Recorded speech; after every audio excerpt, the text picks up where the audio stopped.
Estáis refiriéndoos, y yo creo que de forma muy correcta, que esto es un hecho inédito, que el fiscal general del Estado se siente en el banquillo. Lo es también que el Tribunal Supremo, que es la máxima instancia penal de este país, la Sala Segunda, siente en el banquillo de los acusados a una persona sin un mínimo indicio. Como decía, por otra parte, el magistrado que discrepó de la decisión de la Sala de sentarle en el voto particular, Andrés Palomo. 6 periodistas han dicho que tenían el correo antes de que lo recibiera el fiscal general del Estado. No se les ha hecho caso y tampoco se les ha denunciado por falso de testimonio. A las 10 de la mañana ha comenzado un juicio histórico e inédito en nuestro país, Irma. El fiscal general del Estado se sienta en el banquillo de los acusados. Sí, desde las 17 de la mañana aproximadamente está ya en marcha la primera sesión de las 6 que va a llevar este juicio. Está ahora mismo interviniendo las partes en esas cuestiones previas y después está previsto que comparezcan como testigos. Hoy están citados los fiscales que intervinieron en la investigación al novio, a la pareja de Isabel Díaz Ayuso, también 2 fiscales que estuvieron investigados en esta causa y la fiscal de la Comunidad de Madrid, Almudena Lastra, así como los responsables de prensa de la Fiscalía. Álvaro García Ortiz ha llegado aquí pasadas las 9:30 de la mañana, llegaba solo, no ha querido que le recibiesen aquí fuera los responsables de la Sala de lo Penal, de los fiscales de lo penal de aquí del Tribunal Supremo. Ha venido, como digo, solo, aquí ha recibido el aplauso espontáneo de algunos ciudadanos que han querido mostrarle su apoyo. Antes en la Fiscalía, en el Palacio de Fortuny, se han congregado varios fiscales que también han querido mostrar su apoyo a García Ortiz y le han dado un sonoro aplauso antes de que saliese aquí al Tribunal Supremo, y han venido después también aquí a mostrarle su apoyo no solo a él, sino a los fiscales que hoy tienen que declarar como testigo. Álvaro García Ortiz se va a sentar en estrados, así lo solicitó en su escrito de defensa, y va a vestir la toga de fiscal general del Estado. Desde allí va a escuchar el desarrollo de este juicio en el que se enfrenta a un delito de revelación de secretos. Está acusado de haber difundido un correo del abogado de la pareja de Ayuso en el que admitía 2 delitos fiscales, de González Amador, y si finalmente es condenado se enfrenta a peticiones de cárcel de hasta 6 años por parte de algunas de las acusaciones populares que ejercen la acusación aquí. Recordemos que la Fiscalía en este procedimiento no acusa. El juicio se va a prolongar hasta el 13 de noviembre. Por aquí van a pasar hasta 40 testigos y García Ortiz declarará en la penúltima sesión el día 12. Antes de avanzar, Jordi, una pregunta, porque parece que los abogados y hemos visto además en esta imagen al fiscal general del Estado sentado junto a sus abogados y vestido con toga. ¿Qué valor tiene esa imagen, Jordi? No, es una cuestión puramente escénica, ¿no? Es decir, lo que se trata en cualquier juicio es de que el acusado no parezca culpable, es decir, que se respete su presunción de inocencia también desde el punto de vista de su apariencia, y por eso el Tribunal Europeo de Derechos Humanos ha dicho ya desde hace tiempo que no se le sitúe en un lugar que se le perciba como auténtico acusado, que no se le ponga, digamos, en una jaula, aunque sea de cristal, salvo que las condiciones de seguridad pues lo exijan, y así pues hemos visto, casos de juicios importantes con personas con una gran responsabilidad, como son los casos de terrorismo, en los cuales los hemos visto sentados entre el público. Insisto, todo eso viene de las exigencias de la jurisprudencia del Tribunal Europeo de Derechos Humanos. Entonces, ¿aquí qué hace el fiscal general del Estado? Pues simplemente se suma, digamos, a esas mismas exigencias y por tanto hace todo lo posible por no tener una apariencia de culpable, porque insisto, no es que tenga la presunción de inocencia, es que es inocente. Es decir, hasta que no se dicte algún día, si es que se llega a dictar una sentencia en su contra, desde luego cualquier acusado, también el fiscal general del Estado, es inocente. Jordi, un abrazo. Un abrazo, buenos días. Hasta luego, buen día. Bueno, lo primero que hay que decir es que este juicio el Tribunal Supremo impide que se reproduzca en directo o en diferido, y ha dado unas directrices muy claras para que los periodistas no emitamos esa señal en directo del juicio que sí pudimos emitir en el caso del Procés, por ejemplo, del juicio a los líderes del Procés. Sí, hay un nuevo presidente en la sala y se ha adoptado esta decisión, pues la verdad es que No parece muy coherente con otras decisiones anteriores en las que el principio de publicidad, de máxima publicidad, estaba imperando, y ahora pues se va a dificultar porque vamos a contar igualmente lo que ocurre dentro. Vamos a tener también extractos visuales de lo que ocurre dentro, pero no se va a poder, quien quisiera ese interés por su máxima relevancia, conectarse y verlo en directo o en diferido por completo. Bueno, antes de nada vamos a ver por qué se le juzga al fiscal general del Estado con detalle y su declaración. ¿Filtró usted? Álvaro García Ortiz dijo en varias ocasiones rotundamente no. Dice que no filtró nada. Rotundamente no. Pero el juez Hurtado le ha mandado al banquillo porque cree que facilitó a la cadena SER este correo del abogado de González Amador admitiendo los delitos de su cliente. Ni yo ni mi entorno filtramos ningún correo. Según el magistrado, habría aprovechado este bulo sobre un supuesto pacto que la Fiscalía ofrecía a González Amador y que publicó El Mundo. García Ortiz habría reclamado los correos a la fiscal jefe de Madrid para preparar una nota de prensa por la que González Amador se querelló. Después de recibir los emails, se habría producido la filtración a la SER, que lo publicó en su web a las 23:51. Pero en ese relato, Hurtado ha omitido que La Sexta fue la primera en desmentir al Mundo y no ha dado credibilidad a los 6 periodistas que, como testigos y con obligación de decir la verdad, afirmaron conocer el correo horas antes que el fiscal. El difusor del bulo fue él. Ese es el texto que yo difundo. Envió uno de los correos que González Amador le facilitó a un chat de prensa. Alberto me preguntó, ¿tienes inconveniente en que este WhatsApp que me mandaste ayer de Carlos Neira lo pase a prensa? Y yo dije, mira, haz lo que consideres. Y después de la información de La Sexta, insinuó que el pacto se había parado por órdenes de arriba. Eso no es información, es que tengo el pelo blanco, no tengo una información concreta. Es una suposición que hace usted. Sí. Y pidió condena para el fiscal. Tiene que ser condenado de manera ejemplar. García Ortiz se enfrenta a peticiones de hasta 6 años de prisión. Ahora mismo se desarrolla el juicio contra el fiscal general del Estado. Ha comenzado. Nosotros estamos viendo esa imagen en directo en nuestra redacción, pero el Tribunal Supremo impide que la difundamos tanto en directo como en diferido. ¿Qué pruebas hay contra el fiscal general del Estado, Pedro? Ninguna.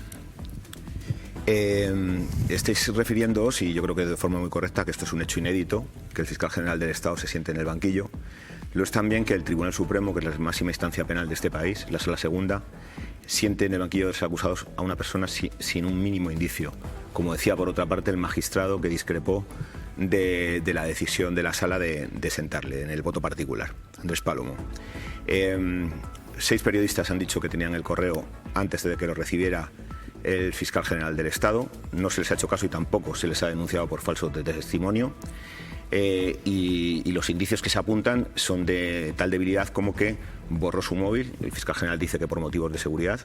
Bueno, quiero decir, no hay forma de demostrar que no fue él, que fue él quien filtró los correos, entre otras cosas porque, evidentemente, y los que hemos trabajado en este asunto lo sabemos, no fue él. Y les decía que la otra gran noticia del día, de la que quería hablar realmente el Partido Popular, pero una vez más Mazón les ha alterado la agenda, es el juicio que empieza hoy al fiscal general del Estado. Así que vamos a abrir capítulo hasta las 11 de la mañana con todo lo que tiene que ver con este juicio. Seguiremos hablando en boletines y en los restos de informativos sobre la dimisión de Carlos Mazón, pero vamos a lo del fiscal primero y antes una información que hemos conocido también hace unos minutos. Miguel Ángel Campos, buenos días. Buenos días, Ángels. Una información que dice que el Supremo pide abrir juicio contra Ábalos y Koldo. Sí, bueno, es el auto de 47 páginas del magistrado del Supremo, Leopoldo Puente, por el que propone juzgar a José Luis Ábalos, a su asesor Koldo García y al corruptor Víctor de Aldama por presuntas irregularidades en la adjudicación de los contratos de mascarillas y atribuye a los 3 los delitos de pertenencia a organización criminal, cohecho, tráfico de influencias y malversación de caudales públicos. El juez afirma en su escrito que hay muy consistentes indicios de estas prácticas delictivas, de que los 3 se concertaron poco después de que Ábalos tomase posesión posición como ministro de Transportes para beneficiarse económicamente de la obtención de contratos que pudieran realizarse en el ámbito de la administración pública. Con este objetivo, cada uno de ellos asumía un supuesto papel en la organización. Ábalos desplegaba su directa influencia cuando era preciso y se aprovechaban en lo demás del oficio de Koldo García. Aldama, por su parte, era el encargado de localizar empresas o particulares interesadas en cualquier gestión con la administración para facilitárselos a cambio de una contraprestación económica. El juez describe en su auto esos indicios, basados fundamentalmente en la confesión de Aldama, pero corroborados en buena parte de los casos por la propia investigación, como los gastos de Ábalos asumidos por Koldo sin aparente devolución por casi 95.000 euros en el periodo investigado, los alquileres de viviendas en Marbella y la Alcaidesa del exministro, o el alquiler del piso en Madrid para quien fuera pareja de Ábalos, Jessica Rodríguez, que fue asumido por Aldama. El juez da ahora un plazo, Ángels, de 10 días a las partes para que soliciten la apertura del juicio oral o el archivo de la causa. Contra esta resolución cabe recurso, pero no suspende el curso del procedimiento. Campos, gracias. A ti, buenos días. Y ahora sí, el juicio al fiscal general del Estado. Nos vamos a ir al Supremo. Pedro Jiménez, buenos días. ¿Qué tal, Ángels? Buenos días. Porque la investigación en el Tribunal Supremo sobre esa supuesta filtración del fiscal general del Estado ha durado 8 meses, no ha estado exenta de polémica. La defensa del fiscal ha reprochado al instructor que se haya negado a abrir otras líneas de investigación y que no haya tenido en cuenta la declaración de los periodistas, entre ellos uno de esta casa que acaban de escuchar, Miguel Ángel Campos, que afirmaron que conocieron el correo que se investiga mucho antes de que lo recibiera Álvaro García Ortiz. 8 meses después, Pedro, ¿qué indicios apuntan al fiscal? Pues, Ángels, muy poquitos. Hay 2 indicios y ninguno es una prueba concluyente. El juicio ha empezado pasadas las 10 de la mañana. El fiscal general ha llegado a las 9:42 de la mañana con traje negro, corbata negra, camisa blanca. Está sentado en estrados al lado de la antigua abogada general del Estado, Consuelo Castro, y el juicio se ha iniciado con esas cuestiones previas en las que la Abogacía General del Estado, que defiende a Álvaro García Ortiz, ha entregado una pericial para desmentir uno de esos 2 indicios periféricos de los que te contaba, Ángels, porque las pruebas que señalan a Álvaro García Ortiz son 2 fundamentalmente. La primera de ellas es esa coincidencia temporal existente que dicen 3 de los 4 magistrados del Tribunal Supremo que le han enviado a juicio, entre lo que ellos consideran que fue un frenético intercambio de mensajes de García Ortiz con sus subordinados en la noche del 13 de marzo del año pasado para recabar el expediente tributario de Alberto González Amador y la publicación en la SER del contenido de la confesión del fraude fiscal del comisionista. Y el segundo indicio, también periférico, es el borrado que hizo el fiscal general de su teléfono móvil. Dice la UCO que eso se produjo el 16 de octubre, el mismo día que se abrió la causa contra él aquí en el Tribunal Supremo. Sin embargo, el informe pericial que ha entregado ahora mismo García Ortiz dice que no se puede afirmar ni en un sentido ni en otro que el día 16 de octubre él borrara contenido del teléfono móvil, porque fue un proceso que se inició muchos meses antes, cuando le entregaron el nuevo terminal que él fue el que cambió. Estas son las cartas con las que se va a jugar esta partida, Pedro, pero es una partida que tiene más jugadores, una asociación de fiscales minoritaria, un colegio de abogados, el propio González Amador, que pide prisión por el daño irreparable que dice que viene sufriendo desde que se desveló el mensaje en el que escribe que ciertamente se han producido 2 delitos fiscales. Alberto González Amador pide 4 años de cárcel para Álvaro García Ortiz, una multa de 108.000 euros, Ángels, y una indemnización de 300.000 euros por lo que llama padecimientos personales, profesionales, empresariales, familiares y lesiones procesales irreversibles, sin que exista un día desde el 14 de marzo de 2024 en que algún personaje político o periodístico no denomine, a través de los medios de comunicación, no le denomine como delincuente o defraudador confeso. Esa misma pena de prisión, Ángels, esos 4 años, los pide también el Colegio de Abogados de Madrid. La Asociación de Fiscales, APIF, tira por elevación. Esta asociación minoritaria pide 6 años de cárcel porque le acusa también de prevaricación, no solo de revelación de secretos. La Fiscalía lo que hace es pedir la libre absolución. Dice que fue el propio Alberto González Amador quien difundió primero el secreto que pretende proteger, reenviando el correo del fiscal adscrito al caso en el que respondía a la petición de pacto a Miguel Ángel Rodríguez, al jefe de gabinete de Ayuso, que lo filtró a la prensa, y además el propio González Amador reconoció que habló con un periodista del Mundo, que publicó la versión de la Comunidad de Madrid. Este fue el medio que publicó en primer lugar esa información, esa versión adulterada de la Comunidad de Madrid sobre el presunto fraude fiscal del comisionista.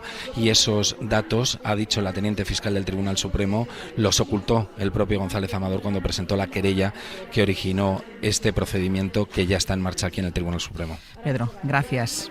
Un abrazo. Hasta luego. Quien se sienta en el banquillo, esta es la gran imagen, la del fiscal general del Estado, pero en realidad la entrada del procedimiento en su fase final puede sustanciar muchas otras cosas de una profundidad política más que importante. La Comunidad de Madrid, su presidenta, su gabinete entraron de cabeza en la causa del novio de Díaz Ayuso, de manera que también la presidenta de Madrid se enfrenta a la versión que durante meses ha ido sosteniendo ella y su entorno. Jefe de contenidos de Radio Madrid, Roberto Torija, buenos días. ¿Qué tal? Buenos días. Claro, será interesante confrontar lo que dicen los testigos con todo el relato que, partiendo de una mentira original, salió de la Comunidad de Madrid, ¿no? ¿En qué momento pilla todo esto a Díaz Ayuso? ¿Qué podemos esperar del juicio en este sentido? Bueno, el juicio va a permitir a Ayuso airear su discurso de que las causas judiciales contra su novio son fruto de una especie de operación de Estado contra ella, pero también va a poner el foco en asuntos incómodos para la presidenta. Primero, González Amador ya contó cómo había informado a Miguel Ángel Rodríguez de su inspección fiscal. Yo solo le dije: oye, me ha pasado esto. Y fue cuando él me dijo: bueno, esto le cae a todo el mundo. Y digo: no será por ella, no, ya está. Y esa fue la primera vez que yo le informo. Claro, que hacía un ciudadano particular o un paisano, como lo llaman últimamente, despachando con el jefe de gabinete de la presidenta madrileña, que es un alto cargo pagado con dinero público. Es otra evidencia de cómo Ayuso puso la maquinaria institucional de la comunidad al servicio de su pareja. De ahí el segundo asunto incómodo, que son las mentiras de Miguel Ángel Rodríguez. Eso no es información. Es que tengo el pelo blanco. Es una suposición que hace usted. Sí.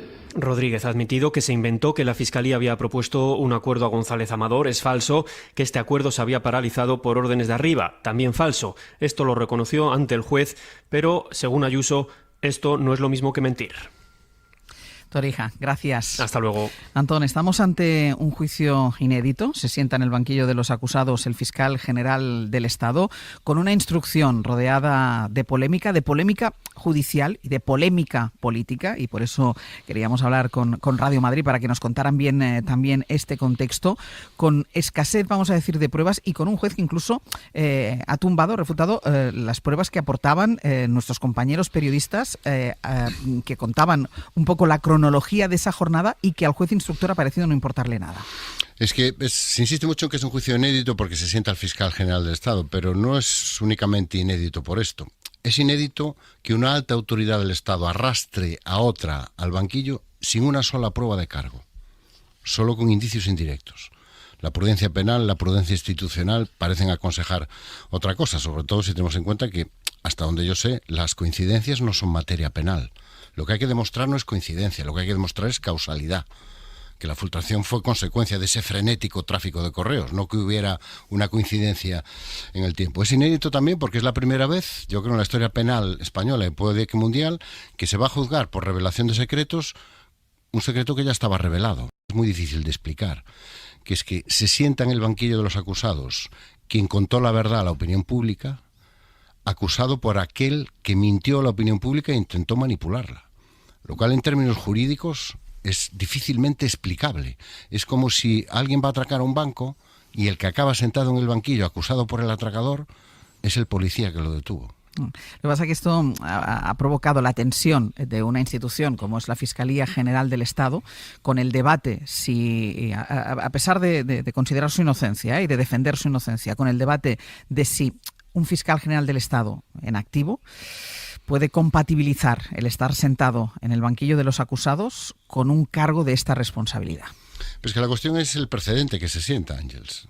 Entonces, a partir de ahora, cada vez que se abre una vía para acabar anulando la actuación no solo de cualquier fiscal general del Estado, sino de cualquier fiscal, que simplemente presentar una acusación, que esa acusación, por las razones que sean, tenga algún tipo de recorrido procesal y habilitar la posibilidad de que se convierta en una estrategia de defensa habitual frente a cualquier fiscal. En términos políticos yo entiendo el debate, pero también yo creo que hay que a lo mejor girar el foco hacia el Tribunal Supremo y preguntarse, ¿realmente una institución como el Tribunal Supremo ha respetado los mínimos principios de prudencia penal y sobre todo prudencia institucional al abrir un juicio donde, insisto, no existe una sola prueba de cargo, no hay una sola prueba directa que vincule al fiscal general con la presunta filtración del Es más, correo. hay el desmentido de nuestros compañeros periodistas. Es que esa es otra de las cosas que hacen inédito este juicio.